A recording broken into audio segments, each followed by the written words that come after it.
Hello, it's a pleasure to be here again on your screen on the program Nigeria Now, where we dissect, interact, and talk about things that are happening presently in the country. I am Sela Elisha Dasha. Remember, you can join us live on Facebook and on YouTube and contribute to all that is happening presently as we discuss.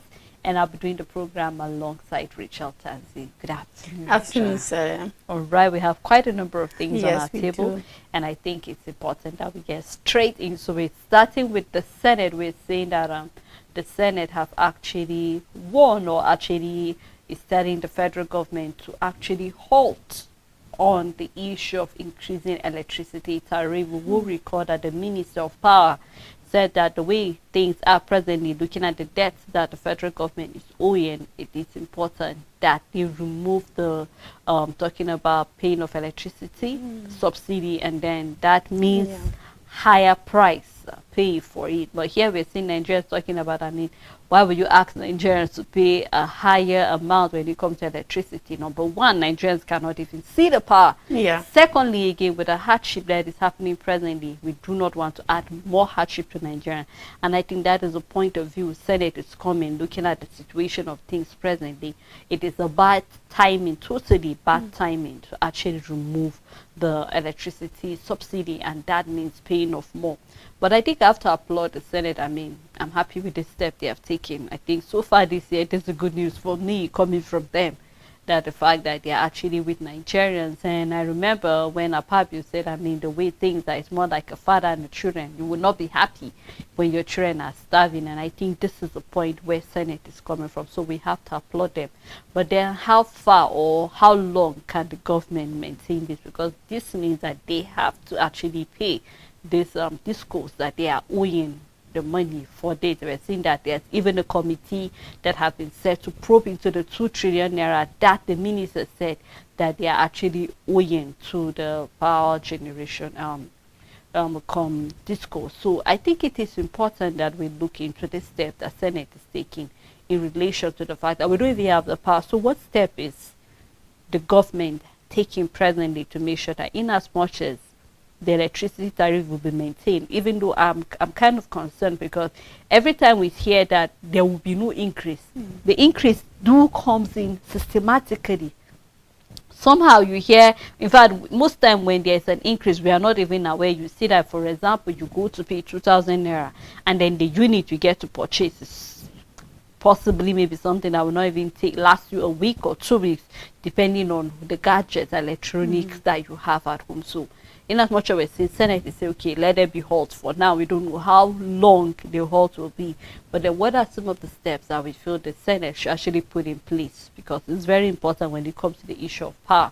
We cannot overemphasize the importance of having power at a time like this, where we are seeing small and medium business depends on it. And then with the hike in petrol, we know that there is a need for the Senate to step in and see what they can do in their own way to caution the effects of all of this hardship on Nigerians. So I can't just help but wonder, why wasn't this same kind of pondering, deliberating, and thinking upon done for fuel subsidy removal and the naira floating? I am saying this because whether the Senate likes it or not, even if there won't be an immediate hike in the price of in electricity tariff, it's going to happen gradually. Why? Because the reason these courts are saying they must hike electricity tariff is because of the dollar exchange rate. They have to keep up. Now, without what we're having concerning our naira devaluing, this wouldn't even happen. And every Nigerian can say and attest to that the amount of units you could get for 1,000 naira keeps depreciating. When they started prepaid meter and we started buying units, I think for 1,000 naira, people were getting over 40 units of electricity. Now it's down to 13. And it's just because I'm not the one buying units in my house. My brothers do that. So I don't know what they get now for that value. But I don't think it's more than 13 units to 1,000 naira. Now, even if you can say no, don't do a hike, because a hike means it will be just a sudden change in price. There will be that continuous increase in tariff price, and we will no longer, we might end up having just 5 units to 1,000 naira. Was there a hike? No. But have prices changed? Of course. No. Yes, exactly. Prices have changed, Selem. Also, I'm just looking forward to where debts being paid concerning this, because when you look at one of the reasons is that, okay, we cannot be able to keep up with the subsidy for electricity. Why are we not being able to keep up with it?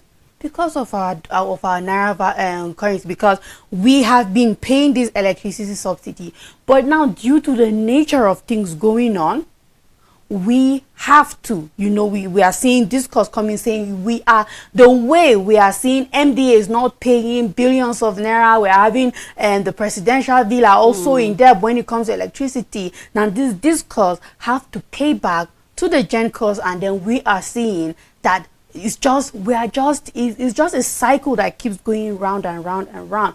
But I'll keep saying that why? For me, that is just where I'm coming from, and where I feel this is just a charade. Like I would like to call it paparazzi. Like our lawmakers putting on a show for us to think, what we are considering Nigerians. Because let's tell ourselves the truth.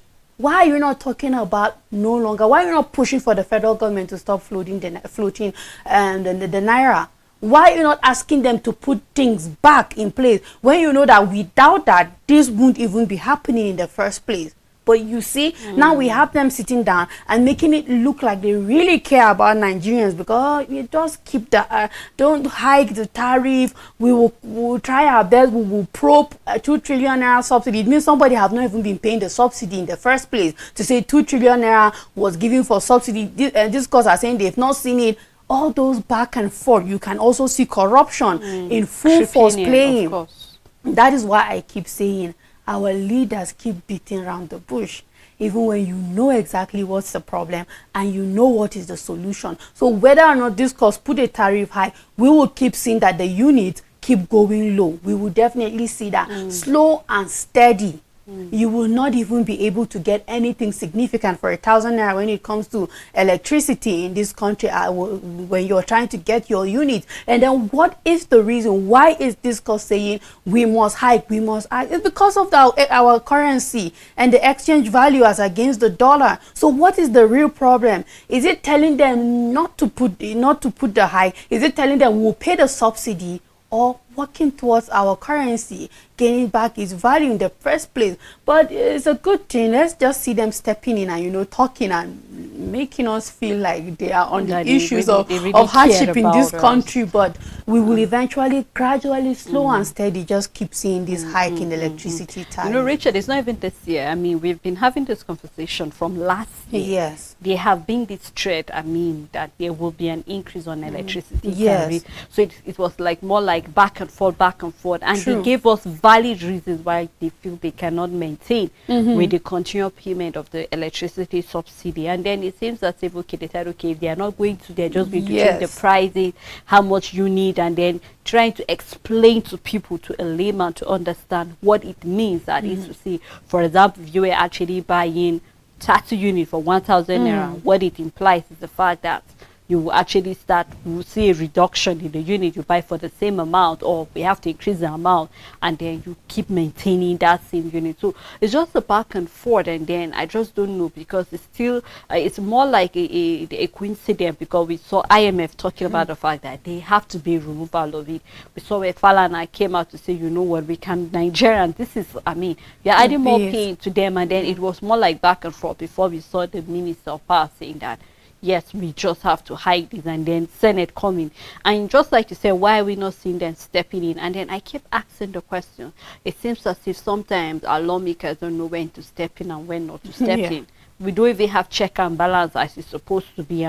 We can't just have a particular body coming to say this, and then you didn't go through a proper channel. No wonder we're having certain policies until the policies have been implemented, Yeah. we'll come back and be like, no, this policy is really, and then you wonder, didn't you have advisors to tell you Before, that this is the implication for any policy you end up making? But then this is where we find ourselves. So just like you said, let's just hawk them for actually doing something, and let us hope that it stick, and then that Nigerians will actually feel. But then most importantly, they should do something about the power plants we're having. The collapse is becoming, I mean, we just cannot. We saw that in, I think, various apart from the fact that we saw there was no power in either Ekiti and other parts of the country. So they really need to step in and do something so we can have constant power, because we really need it for various things. Now we're saying that in the midst of the hardship, insecurity, hunger, and all of the, NLC is bent on going for their 2-day protest. They gave the federal government 2 weeks to step in and do something concerning the hike in food prices, hunger, food insecurity, and all of that. And then this 2 weeks will be elapsing in the next 2 to 3 days. And then they are supposed to go on the protest next week for 2 days to actually express their grievances. We already saw youths and women already taking it to the street to show the government that we are not happy. We saw that in Ibadan. We've seen, in fact, it seems as if Niger State were the ones that championed it and said, we'll no go agree. And then we saw every other state again taking it to say we will not. And here Labour is telling us they are going. Now there's a warning coming from DSS telling them do not, because most time when we have a protest, we always have hoodlums hijacking it. And then here NLC is saying just arrest anybody that's choosing to act the other way around. And now when we're expecting to see TUC and NLC working together, TUC are saying, I mean, we really do not know if they took that decision on their own. We are not aware of that. Now, this protest is supposed to make more sense if we had these two bodies together. It is very, very important that we have the trade union backing this protest, because if the trade union are not backing this protest, it looks more like Labour are on their own on this protest. And I don't think it will make the necessary noise that Nigerians are expecting the protest to make, because the trade union are not part of it. We know they are needed, because I mean, talking about traders in the market, they need to actually come out. I mean, you go to the market in the morning and then just for you to turn and say, I'm coming back, the price on the tag is changed. So we really need them to be there. But then now looking at the fact that DSS is warning them, we're saying NLC telling them that they are leaving their own duty and coming somewhere else.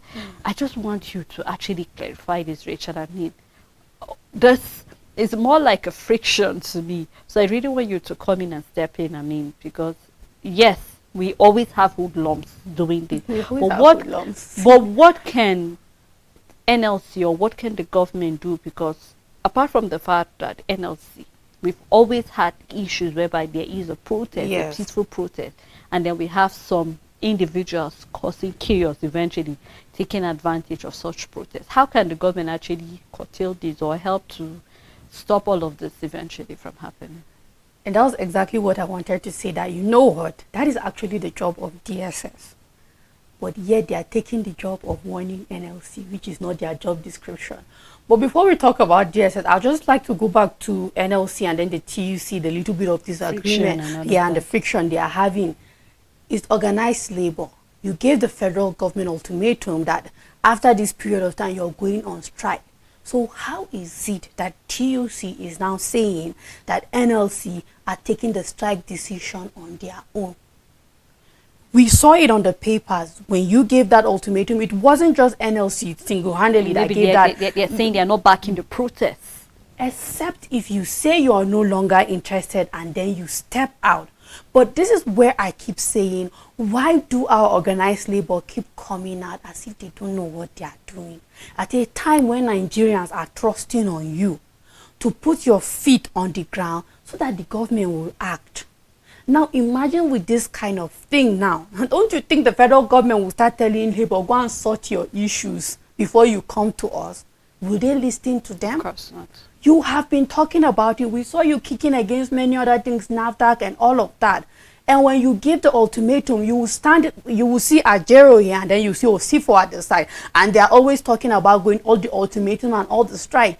And then now you wonder, where do all of these things come from? Do someone just sit down, cook it up because they don't I don't just understand it. So I would like to tell NLC and TUC to get their act together, because now you will give the federal government more reason to say, I'm going to fix your problem. And you're just buying them more time that they should not even have, because they already, you've given them enough period of time to do something. Now, Sele, let's come down to the DSS warning NLC and all of that. At first, before it became DSS, I knew it as SSS, and it means security and state security service. At the same time, it was also known as secret security service. Then, before it became the Department of State Security, as we are seeing it here, as it is now.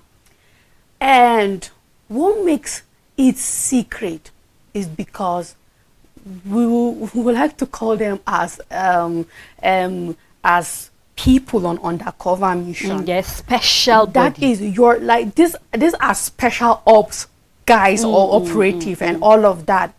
These are people that are supposed to fish out what no other security agency can fish out and all of that. That is how prestigious it started, until we are now at the level of the DSS warning NLC. I find it a little bit hilarious, because your job as DSS is not to warn NLC. Allow the federal government, allow the Minister of Labor to do that. Your job is security. So you go undercover, you find out with facts and proof if NLC are going on this protest with a genuine mind. First of all, you can do that. You can investigate them. Do they have ulterior motive? Then when you have something, you come out. Secondly, as a security department, it is your job to go and find out who are those people that are most likely going to cause problem during the protest. And DSS have no business whatsoever warning NLC not to go on strike, because they are not going on strike because of you. Their bone of contention is with the federal government. Is it okay if the federal government say, okay, go out there and see the activities of labor, investigate them, monitor them, do anything within security jurisdiction concerning the protest and all of that? That is the job of and this is why we will now tomorrow come and see clashes between security personnel, between labor, between everybody that is not even supposed to exist in the first place. And I'm just hoping, I really just hope that we will have our security agencies going back to the drawing board and telling themselves, what were you created for in the first place? What is your job description? What is your job description? Stop joining the government in politics. Stop joining the government in politics. You are sabotaging everything. Stop joining the government in politics. You're supposed to be independent to the extent that you can even be investigating the president without him knowing. That is what it means for you to be a secret security service. You can.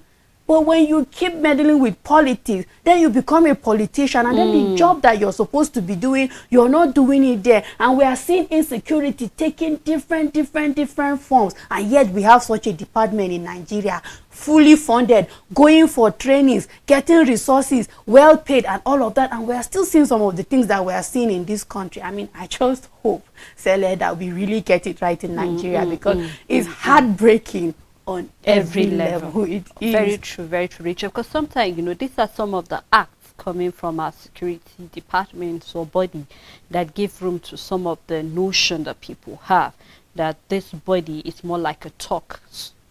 It's more like, I would like to say, the federal talk. Because this is what people feel, that whatever the federal government wants to handle somebody, you just send the DSS staff person. Whenever the federal government just feel this body is not doing well, you just send the DSS staff. We saw the clash that happened during the MFLA case, where we saw the DSS and the Correctional Service having a clash on who was supposed to take MFLA. Already, ideally, from that court, it was supposed to be the Correctional Service, because the court has already said what they want to say. So you go back to the prison pending on when you can meet up with your bill, whatever it is you are supposed to meet up with. But then we saw DSS fighting, and then later on DSS was coming to apologize for whatever happened. And they actually took directive from their boss Yeah. So I'm just hoping that, you know, just like you said, we need to see a body, security in particular, going back to check the reason why they were created. No wonder we're saying that. I mean, our military are no longer respected the way they used to be respected before. Then, Rachel, you hardly see them. The moment you see a military uniform, you get scared because you know something is Yeah, by the you corner. get scared. But now you see them, in fact, sometimes you brush them, you don't greet them, you eye them because you just feel, I mean, what have you not seen or known about this body? And it's not supposed to be that way. Just like you said, if this is a secret service then we should see you acting secretly. No wonder they are the only security operative that do not have a uniform like Yeah. every other one. Yes. Why? Because you should walk in the hook and cranny, get to Exactly. find out, fish out information that nobody knows. So just like you said, I just hope that go back in doing your work, let labor do what they want to do, and then you just check the people who are likely to cause the trouble, and then you fish them out, and then Exactly. you arrest them. So we hope to see that. Now, still in relation to talking about a hardship and all of that, we've seen that our former statesman, our former head of state, Gowon, actually met with the president yesterday in the State House to actually have some chat with him, among which was to tell Nigerians to be patient with the Yes. president, and also to talk about a little, or most basically the main reason he was there was to actually talk about the issue happening in ECOWAS, where we have Burkina Faso, Mali and Niger saying that they want to leave ECOWAS, and we see a number of people saying what that will cost to ECOWAS if this body should leave. Now, you know, of course, a number of Nigerians were expecting. I mean, I remember the paper where we saw they said they should have our former president and our former head of state coming to tell this present government how they need to handle certain things. And then here we're seeing Gowon telling Nigerians, please be patient with the president. Yeah. Of course, they don't really have an idea what is happening, Yes. and he made mention of what happened during his time when he was able to handle the war, and then a number of people felt he was too slow because the result was not achieved immediately, but eventually he achieved his result. But personally, if you ask me, Rachel, the times then and the times now are different. Different. The Very. situations were different. What Nigerians want now, of course, Nigerians are patient. If they are not patient, Nigeria presently would not be where it is now. No wonder we're seeing IPOB. Yesterday we saw IPOB telling the Southeast not to get involved in any protest whatsoever. Yeah. Because as it is, there's already unrest in some of these Yes, parts there of the is. state. So having a protest will add more. But then what is the president doing presently to actually call the sympathy and empathy of Nigerians? Nigerians need to see you making an effort. Then they will sympathize with you, empathize with you, and be patient with you. But it looks more likely like Nigerians are not even feeling or seeing or sensing. Maybe you're walking on the ground, Nigerians don't know. But the way Nigerians are presently, they want to feel, even if it's little, let them know that you're doing something. And believe you me, Nigerians are the most patient human beings on earth, Rachel. Nigerians We are. the most patient human beings. That is why, in spite of all that is happening in the country presently, they always look for something hilarious out of it. They make skits. We see a number of times. Then you wonder, are these people really going through hardship at all? At all. But there is hardship. People are even compressing depression with laughter, and you do not know what people are going through. You need to go to the street, and then you know people who sleep without food. We saw where even water is a problem. We're seeing the issue of Lassa fever breaking, meningitis breaking, polio breaking. And during your time, at the time that we're rejoicing and happy that, you know what, we have overcome all of this, and then we're seeing a reputation. So now, how will Nigerians really feel? Of course, I know Gowon is trying his best. He's one of those men that people respect in Nigeria because he actually make good decisions on behalf of Nigerians. But then being patient with the president, I know Nigerians are patient, but how patient can Nigerians be beyond the way they are presently? So like, this is how I see it playing in my head. So Tinubu calls his media aid and say, what media move can I make to make Nigerians think I'm working, or, you know, I sympathize with them? My son said it, they were angry.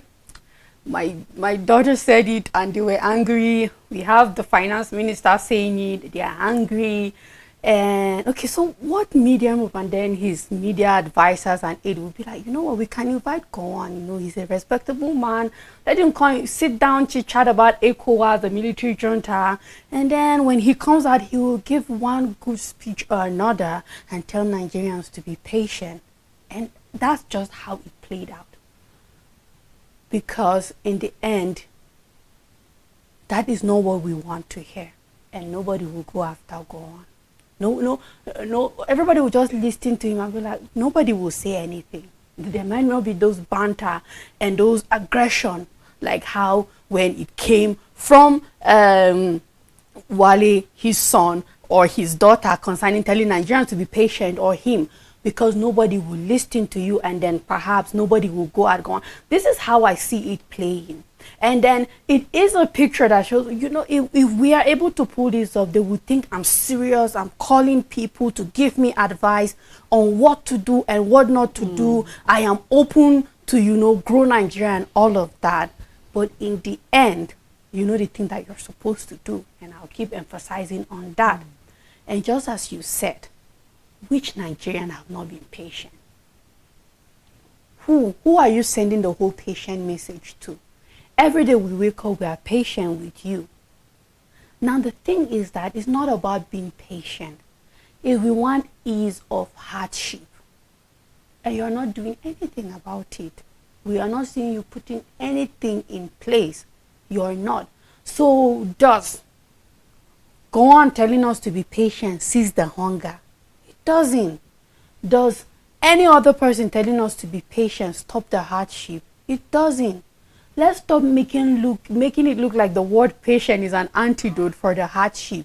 It's not. So I'm tired of all of these media stunts and all of these speeches of patience, because that's not what Nigerians need from you. And I just see it as a stunt. That's just what it is, and it's not impressive on any level. They need to do better. You know, Nigerians would have preferred if Gowon just stick to talking about the ECOWAS would have loved it issue, like that. I think, because that was the main reason why his input is needed, because he's one of those surviving members of ECOWAS who actually founded the body. So I just feel that, just like you said, personally, he might have the best interest of Nigerians in heart. I believe Gowon did have the best interest, and that's why he's asking Nigerians to be patient. I mean, they have no choice than to be patient. We have no choice than to be patient. But I believe that there is more to just being patient. We need this body to do more. We need the federal government to come in. Yeah. Talking about the 12 million Nigerians that you want to help, the poor of the poorest, let us see the aid rolling out. Let's see the cash transfer. Let people begin to say we received the it. alerts and all of that. I believe Nigerians will truly believe that this government have their best interests in heart. Well, Rachel, thank you so much for doing this. You're welcome, Sarah. And also thank you to our viewers and supporters at home for keeping this moment with us on Nigeria Now. Until we come again tomorrow, please do have a blessed day ahead.